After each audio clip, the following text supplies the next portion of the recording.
May 1943, North Africa. The desert wind howled across a sea of broken vehicles and burning sand. Corporal Franz Keller of the Africa Corps pressed his back against a shattered Panzer IV, sweat and dust mixing on his face. The battle for Tunisia was over. The sound of German artillery had fallen silent days ago. Now, only American trucks growled across the dunes. When the U.S. infantry arrived, rifles ready, Keller dropped his weapon. Around him, hundreds of soldiers in faded field gray uniforms raised their hands. A nearby sergeant barked in accented English, "Hands up! Move to the trucks!" Keller glanced once at the black smoke spiraling from what was left of his unit and exhaled. Move to the His trucks! war, at least for now, was finished. Hours later, as the convoy rumbled toward a makeshift staging camp, Keller noticed something that unsettled him. The Americans were calm, efficient, almost relaxed. Prisoners were given water, bread, and even cigarettes. Not a boot, not a rifle butt struck them. He remembered Nazi propaganda films showing Americans as monsters, executioners in uniform. Yet here, the guards even smiled. By nightfall, the prisoners were herded into a fenced enclosure under a starlit sky. The smell of diesel and coffee filled the air. Keller shared a tin cup of water with another captured soldier, muttering, Thank you. "If this is what captivity looks like, He should have it's not some as they too. told us." He didn't know it yet, but his journey had only begun. Within weeks, Keller and thousands of others would board Liberty ships bound across the Straight Atlantic, ahead to the ship! part of a massive operation few back in Germany even knew existed. By the summer of 1943, Allied victory in North Africa had yielded more than 250,000 Axis prisoners, Germans, Italians, Austrians. Britain was already overwhelmed with POWs, so the United States, vast, industrial, and secure from invasion, agreed to take them. For men like Keller, the thought was terrifying. America, they whispered among themselves. They'd been told it was a land of savages and slave camps. One soldier swore they used prisoners for medical experiments. Another insisted they'd never see Europe again. Weeks later, under the sweltering Atlantic sun, the Liberty ship John P. Gaines pitched in rough seas. Below deck, the captured Germans sat packed shoulder to shoulder, the air hot and heavy with salt. A guard passed by, tossing them loaves of white bread. So quiet Real out white here. bread, soft and fresh. I almost forgot Keller what this tore looked into his like. portion and froze. It was sweeter than anything he'd tasted since before the war. "They're feeding us like kings," muttered one soldier Get off beside the him. train! Keller didn't Form reply, up over there but a by small the thought formed barracks. in his mind. This doesn't feel like punishment. Oh. When they reached the East Coast, it was early morning. Fog rolled over the docks as American MPs led the prisoners down the gangway. To their left, a train waited. Clean, organized, efficient. Each POW received a tag You are and was now loaded under aboard. the control The train chugged of westward the through the Allied American forces. heartland. Sie stehen The men jetzt pressed their unter faces der to the windows. Kontrolle der Endless alliierten forests, towns, Streitkräfte. and farms slid Sie past. werden alle Befehle Children waved at them from befolgen. railroad crossings. Some waved back. Speed up. "This can't We be real." need this Keller run said so. finished by "Maybe it's for show," dawn. another replied. "Until they decide what to do with us." By nightfall, The registration the train stopped at is a remote holding siding in steady, rural Chief. Looking Floodlights good. illuminated rows of newly built barracks surrounded by barbed wire. Signs read, "Camp Algona, U.S. Army POW facility." It wasn't a prison in the way they'd imagined. The guards didn't shout. The fences were sturdy, but not menacing. And the food, potatoes, bread, even butter, came 3 times a day. On the second morning, an American officer addressed them through an interpreter. "You will be treated according to the Geneva Convention. You will have shelter, food, and work." Work? That word rippled through the ranks. The officer continued. "The U.S. government allows prisoners to volunteer for agricultural labor. You'll be paid for your time, fairly." Keller exchanged glances with Hahn, Another soldier from his unit. "You're joking," he said. "Work for the Union? They'll use us like slaves." But Hans shook his head. "Didn't you hear? Paid. They said paid. Outside the fence." Water's sound of right tractors here if echoed you need a across vast break, farmland. man. Rows of corn glistened in the morning dew. Keep up the good American work. farmers, short on labor because their sons were off fighting, now looked toward the fenced camps for help. And for the men inside, something unexpected began. Not a punishment, but a transformation. The Germans would soon find themselves working under open skies again, not as conquerors, but as laborers in a land they'd been taught to hate. The real shock, however, wasn't the work itself. It was how free they would feel doing it. August 1943, Iowa, United States. The summer air shimmered above the endless rows of corn. The sound of cicadas hummed in the distance, broken only by the putter of a tractor and the rhythmic thud of boots against soil. Corporal Franz Keller wiped sweat from his brow and leaned on his shoulder. Around him, 24 German POWs worked the fields. Not behind barbed wire this time, but under the open sky. An American farmer named Thomas Miller stood nearby, straw hat tilted back, hands on his hips. "You boys keep up like that. We'll get this harvest in early," he said with a grin. Keller didn't understand This is every the word, best meal but he we've caught the had tone. all week. Friendly, not commanding. Miller handed him a tin cup of Tastes cold water just from a like nearby home. well. Keller hesitated, then accepted it. It was clean, cool. Check it out. Told you tasted I'd faintly beat of the wine. highest score. He had never imagined that captivity could smell like fresh soil and freedom. For the first few days, I'm impressed. the Germans had worked under MP supervision. That's a lot But of as the weeks went on, tokens. The guards kept their distance, often staying Here in you jeeps are, at the mate. edge of the field. Enjoy the The chocolate. men worked without complaint. Much appreciated. There was no reason to escape. It's been a while. There was nowhere to go. And besides, the food was good, the pay was real, and the treatment almost humane. At night, they returned to the camp by truck. Dinner was served hot: meatloaf, potatoes, vegetables, even coffee. Keller often sat across from Han, who would grin as he counted out the small paper tokens they received as wages. "American money," Han said proudly. "Well, sort of. The tokens could be spent at the camp canteen.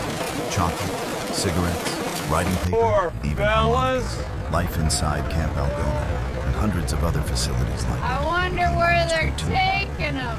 By 1944, over 400,000 German POWs were spread across the United States, with major camps in Texas, Oklahoma, Nebraska, and Georgia. From these central bases, men were sent out in small groups to assist local farms and factories. The American government called it the labor program. Farmers simply called it a godsend. One Iowa newspaper reported that the German prisoners were polite, hard-working, and surprisingly cheerful. Some locals were wary at first. The same men whose armies had once bombed London and occupied France were now helping pick their corn and bale their hay. But as the weeks turned into months, suspicion softened. Mrs. Miller, the farmer's wife, once brought fresh apple pie to the workers during a break. The POW stood awkwardly as she offered it, unsure whether to accept. Keller watched her smile and say something in English he didn't understand. But her meaning was clear. She wasn't afraid. She didn't hate them. As he took a bite of Keep pie, digging, warm, boys. sweet, and spiced with cinnamon, something in him cracked open.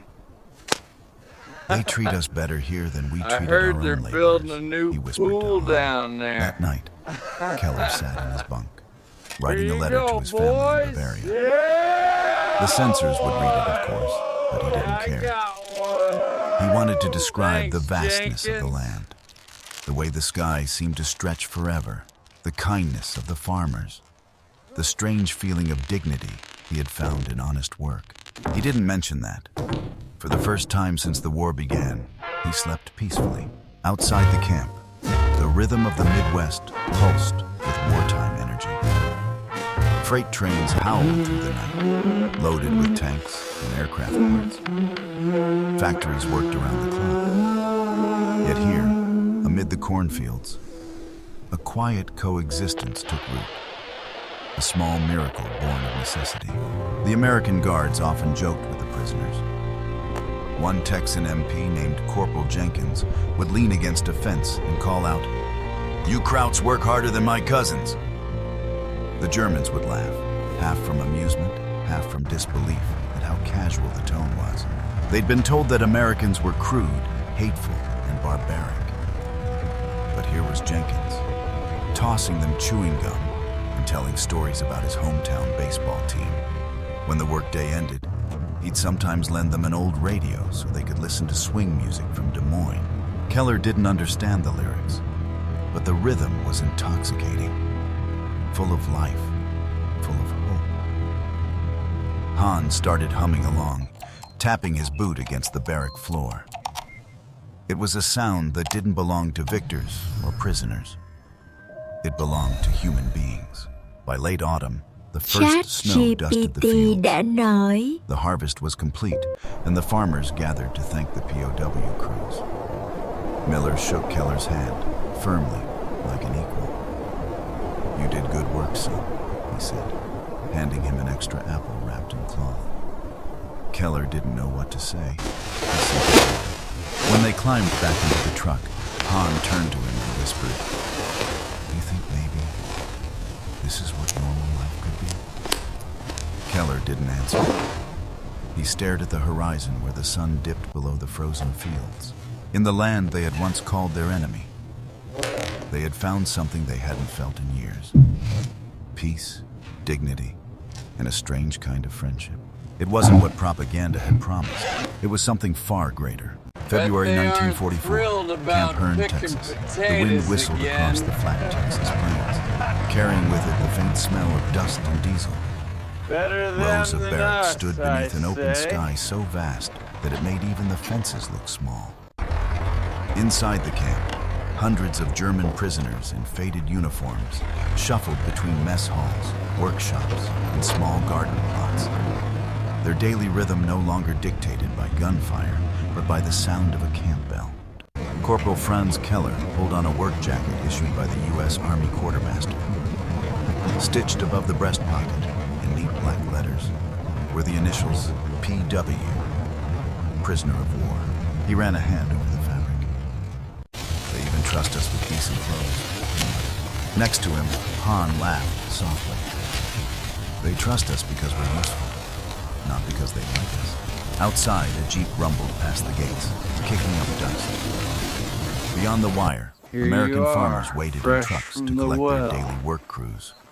Thank you It had become a routine part of Mrs. life across the Anderson. United States. It's a hot one Prisoners today. of war leaving camps each morning to work the land. "Los, Franz," a guard called cheerfully, waving them toward the waiting truck. "You got cotton to pick before sundown." The irony was impossible to ignore. Two soldiers of Hitler's army now climbing into the back of a flatbed, bound for a cotton field. Yet there was no resentment. Keller had come to prefer these long days outdoors to the stillness of the camp. As the truck bounced down the dusty road, he looked out at the horizon. The field stretched endlessly, lines of cotton, wheat, and corn glinting in the Texas sun. To his surprise, he felt something close to gratitude. The work gave him purpose. The land gave him calm. By noon, the prisoners had settled into their rhythm. Han pulled bowls of cotton to practice efficiency. Keller paused every few minutes, glancing toward the farmhouse where Mrs. Anderson, the owner's wife, poured lemonade for the workers. She waved at them like they were hired hands, not enemies. When she approached with a jug of water, Han whispered, "She's not afraid of us at all." Keller replied quietly, "Maybe she's never been told she should be." They drank deeply, the sun catching on the glass. It was an act so small, yet so profound. The simple kindness of an American woman defying the weight of ideology. Back in Germany, they'd been told that capture meant humiliation, that the Allies were beasts who would starve and torture them. But here, under a cloudless Texas sky, the truth stood in plain sight. The enemy gave them water. The enemy paid them wages. The enemy even smiled. Inside the camp, life had taken on strange normality. The POWs built furniture, grew vegetables, and even organized orchestras and theater performances. A chapel had been built from scrap lumber. On Sundays, services were held in German. Guards often stood quietly outside, listening to the hymns drift through the air. It wasn't freedom, but it was civilization. Keller wrote home again that winter. In neat, careful handwriting, he described the fields, the food, the fair treatment. Yeah, But he back hesitated home in before mentioning something Oklahoma, else. we call this Respect. leaning. They treat us like men, not animals, he wrote. I thought you called that I think that is what working. surprises me most. Nah, When the letters this passed here through is censors and reached specialized Bavaria months later, supervision. they shocked We his had to family. lose a war. They had to been told learn how America to was live. collapsing under war and poverty. But here was proof that it wasn't collapse. Maybe It was that's abundance. how everyone One afternoon, learns. an American guard, a lanky man from Oklahoma, leaned on the fence near Keller's barracks. "You fellas sure work hard," he said with a grin. "You'll make farmers out of yourselves before this war's done." Keller laughed. "Perhaps. But we had to lose a war to learn how to live." The guard tilted his head. "Maybe that's how everyone learns." That evening, the camp canteen buzzed with soft music. Someone had traded canteen tokens for a harmonica, and now the sound drifted through the warm night air.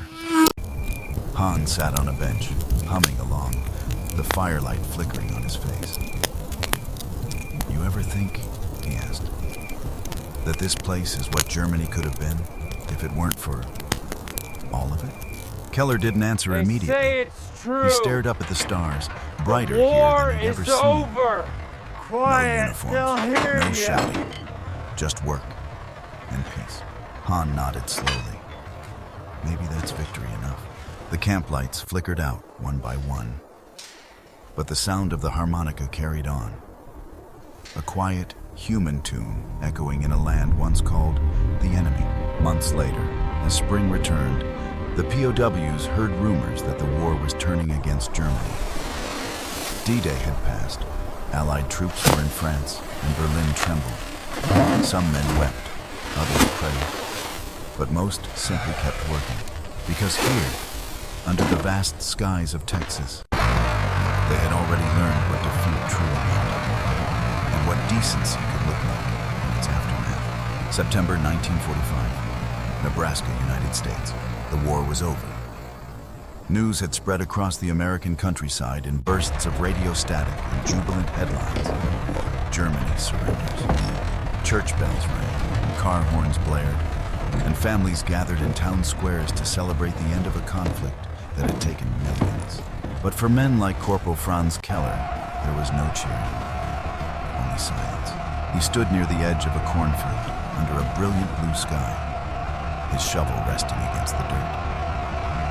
The harvest was almost done. Beside him, Han packed the Looks last like of the grain good sacks news onto from the back flatbed. home. Neither spoke. Yeah, my For family them, as the well. war had ended months earlier, Are the others the day here they first yet? stepped onto American Most soil of and them saw arrived kindness this where morning. they had expected cruelty.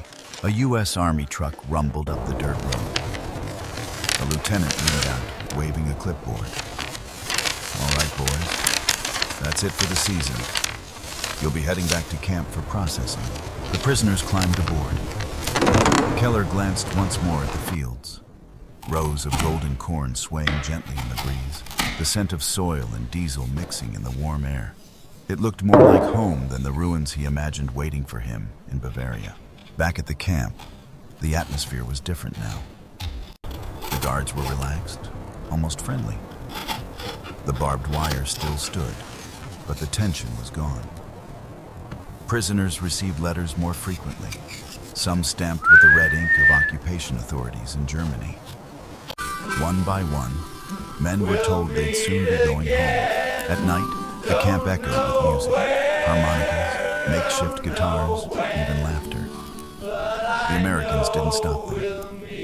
They understood that for these men, Songs were a bridge back to something human. Han sat by the barracks window, carving a small wooden horse with a pocket knife. You'll see, he said, smiling faintly. They'll send us back, and we'll remember this place like a dream. Keller shook his head. A dream, yes, but one that will show us. We were told we were the master race. Then we learned how to be men from our enemies. Outside, a jeep passed slowly along the camp road. The same Willys MB that had seemed so alien to Keller 2 years ago. Its engine purred steadily, headlights cutting soft paths through the dark. A guard leaned out, waving. "You boys will be free men soon." Free. The word no longer sounded like something to be won in battle. I just want It to sounded like something earned through you dignity. and The next morning, boys for all your Keller help and a group during of prisoners the war. were sent to help dismantle one of the We smaller labor appreciate sites, it. a temporary barracks near a dairy farm. The farmer, Mr. Whitaker, met them at the gate.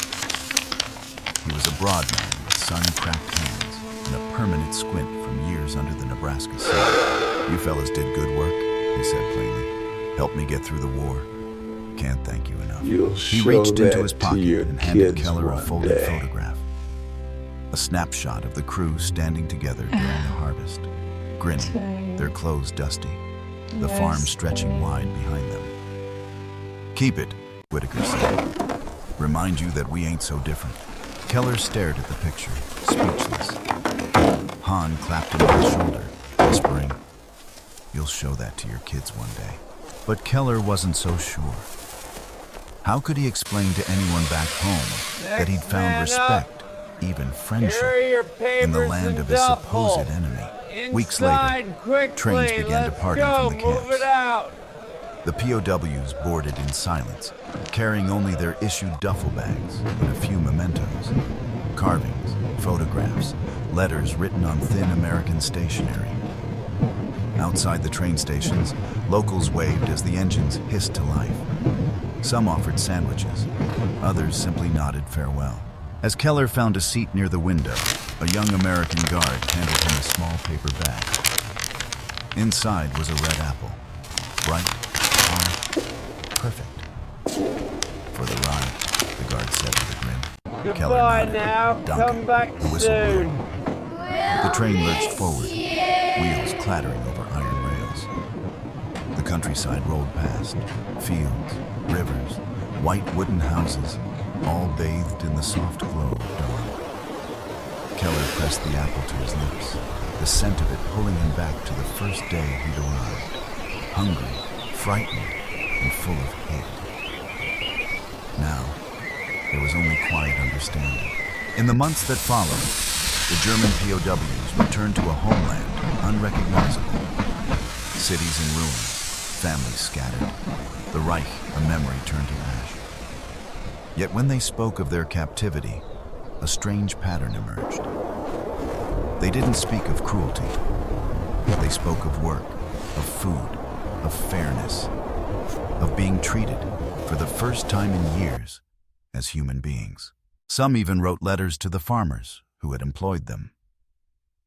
Others sent money they had saved from their wages, wrapped in envelopes marked, "To my American friends." Years later, historians would marvel at the quiet success of the U.S. POW program.